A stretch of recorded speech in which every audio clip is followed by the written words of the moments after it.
to the Swish Masters Podcast, and of course, thanks to our sponsor, SS96. Use the promo code Swish Masters. That's right, Swish Masters, the name of the podcast, for 15% off today on all merch at ss96.net. Also, be sure to follow Straight Stoner as well as Xzequtive Productions on all socials. See you soon, and thank you so much for tuning into the podcast. We love it.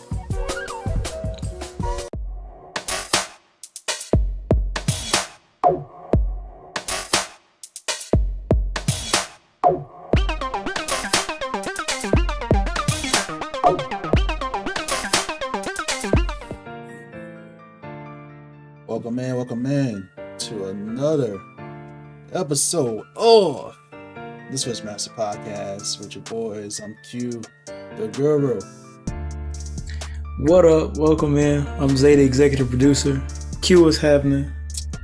What's up, man? Lots of basketball, lots of news. It's an exciting time in basketball right now, for real. It really is.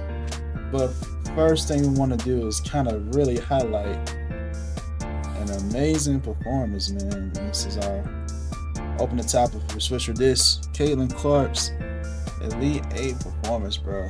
And we're all wondering how she would step up and respond in the spotlight like this. And she did not disappoint at all. Not one bit. Sad you got some highlights rolling here. We're just going to talk about her performance and our reaction to it. Zay, what was your reaction to Caitlin Clark's performance? And just to be clear, she had, it was like 41 points. Wait, nope. I'm thinking about another thing that she did. She had 12 assists though. That was very interesting. She broke the 40-point mark. So, yeah. 41 points. Yeah, cool. Yeah. 41 points, 12 assists, some beautiful dimes.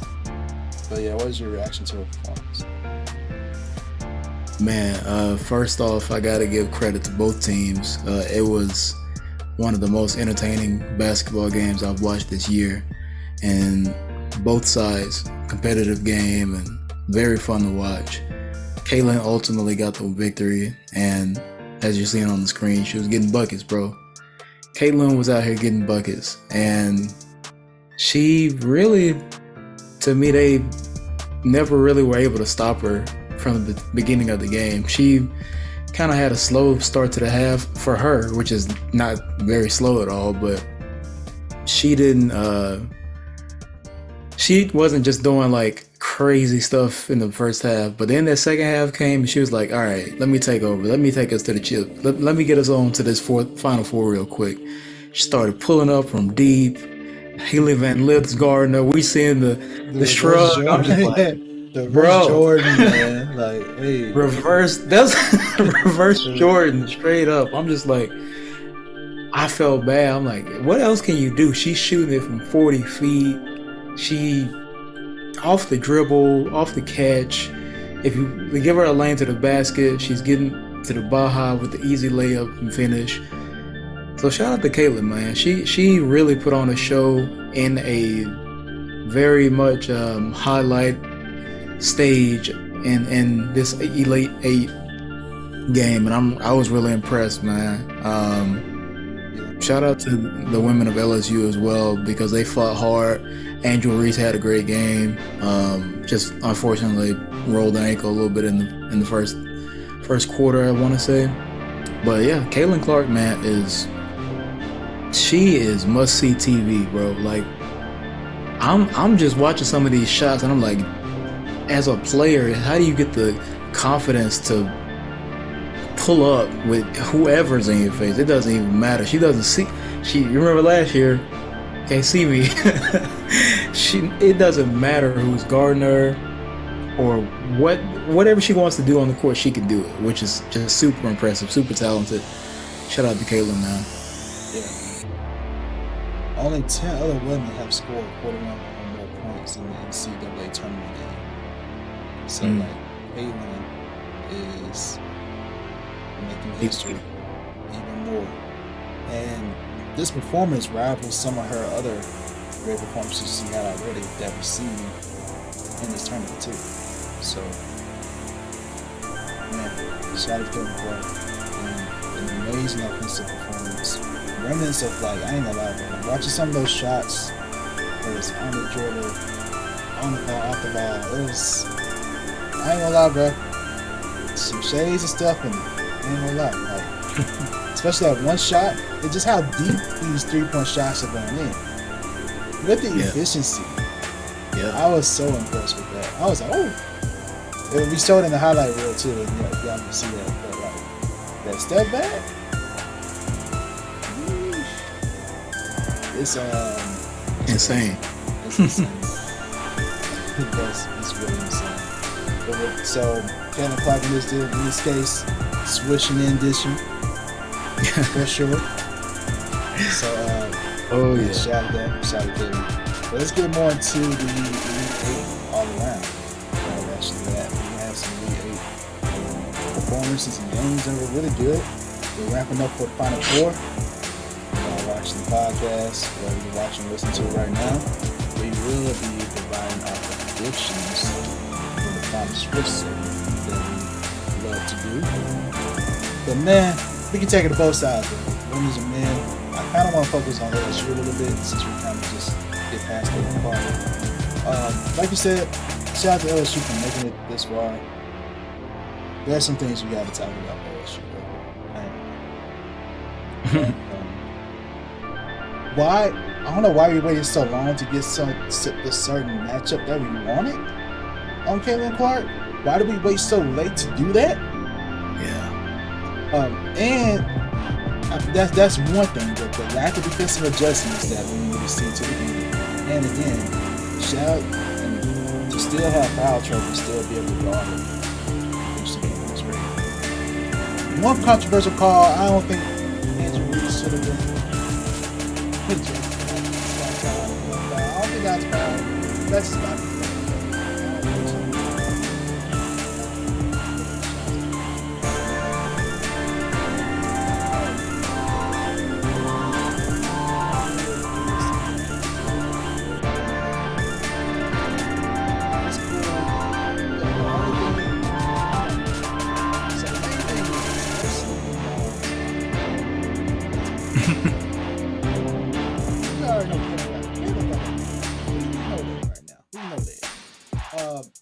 Go out, put a crown on the bench for the game. I mean, I just say just let sleeping dogs lie, bro.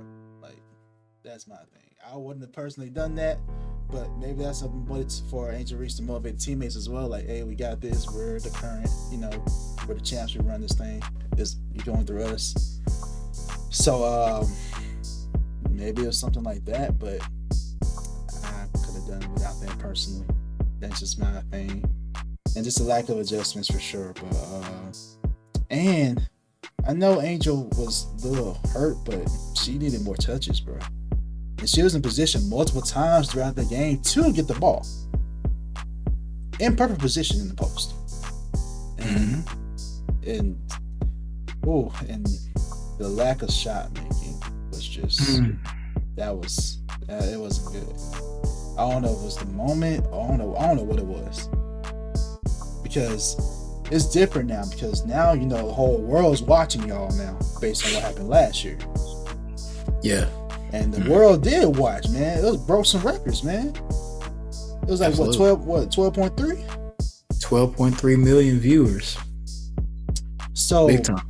Yeah, man. That's big. The biggest women's college basketball game that I was watching. So, like, and it's the most views in all but one, like, NBA Finals game, like, this last season. So,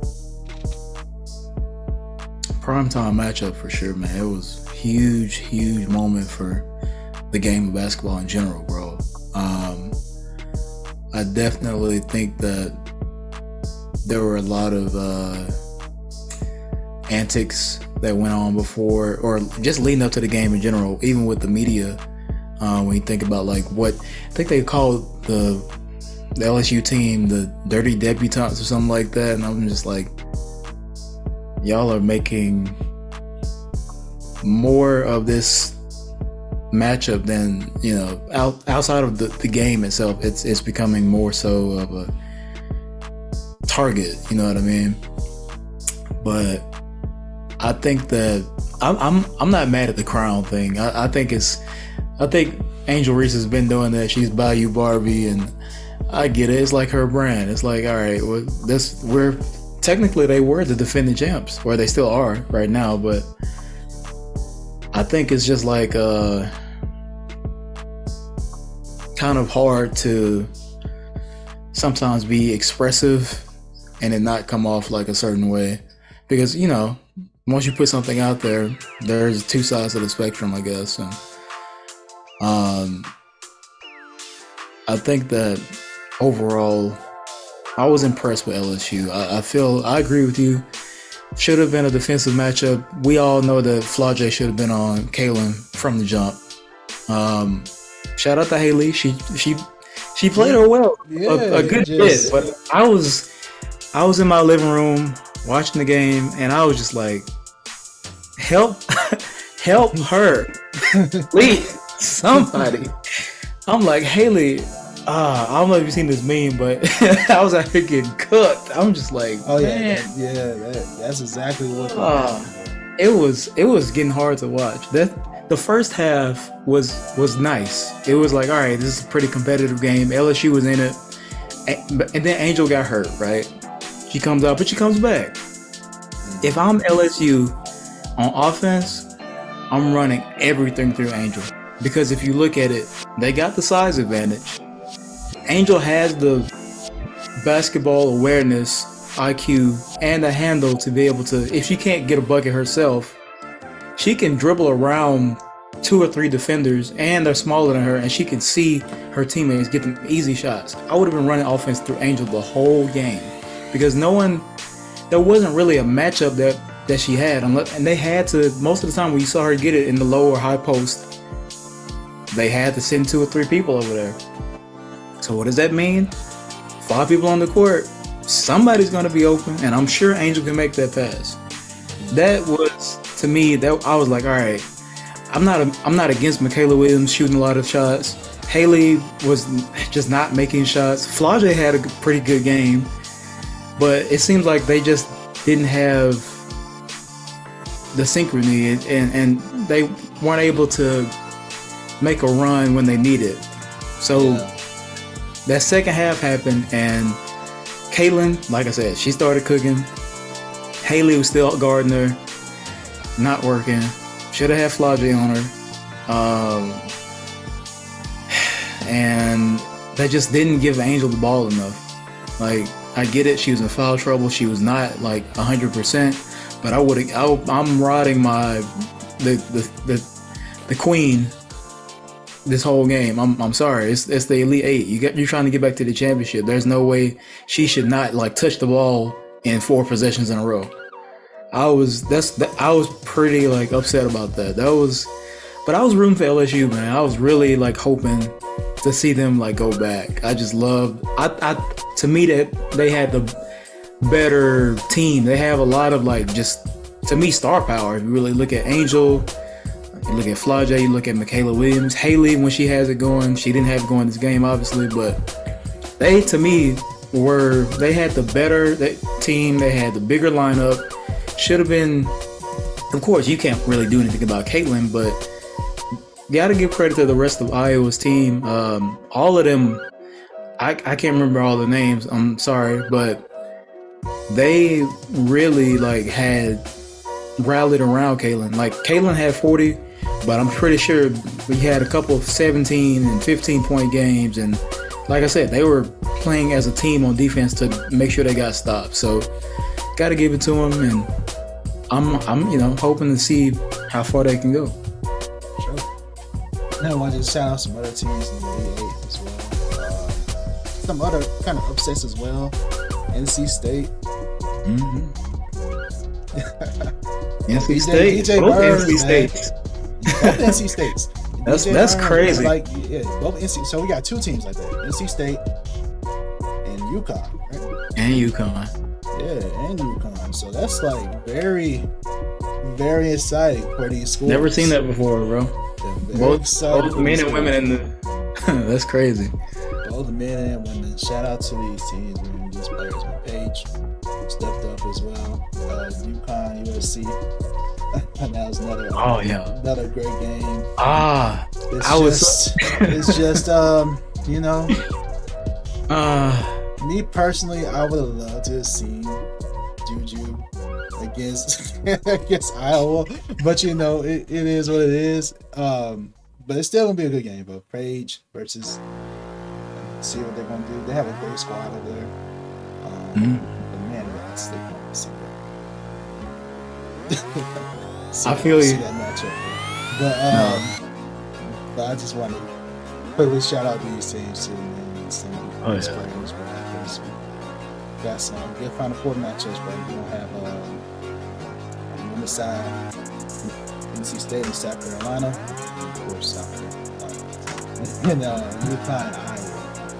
Yeah. I'll really stay tuned for these predictions. I'm excited to hear what you think about these matchups. And on the men's side, we got UConn and Alabama, and Purdue.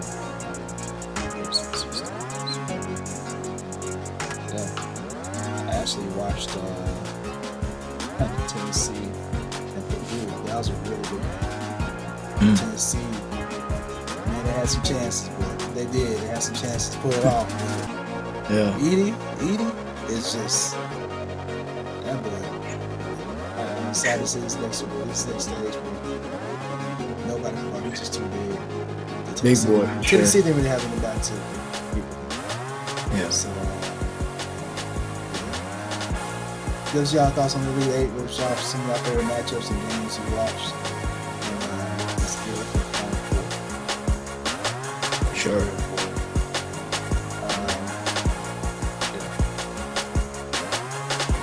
Gonna be a good one, man, for sure.